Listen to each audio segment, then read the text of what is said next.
Besimtarët ortodoks në Korçë kanë pritur festën e Pashkëve në sheshin qendror të qytetit. Në morinë e më shumë se 6.000 banorëve, mysafiri më special ka qenë presidenti Bamir Topi, i cili ka marrë pjesë në kremtimin e festës në katedralen Ringjallja e Krishtit.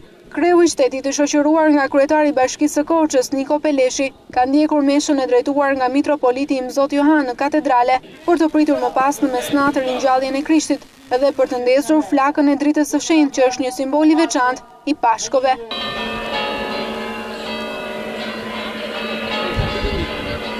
Ndërsa gjatë paradites së të dielës, presidenti Bamir Topi ka vizituar mitropolinë e shenjtë në Korçë për të dhënë urimet e tij speciale për këtë ditë. Kreu i shtetit ka kërkuar që veçanërisht politika të kthejë syt nga ata që kanë nevojë. Kjo dita, presidenti frymëzon në shumë besim tek realizimi i aspiratës integruese europiane të shqiptarëve. Gëzuar këtë ditë të madhe, që është një ditë shumë e veçantë në botën e krishterë.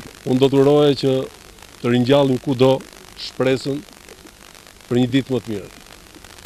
Tek çdo njeri, tek çdo shoqëri ka nevojë që të ketë më shumë optimizëm për ditën që vjen.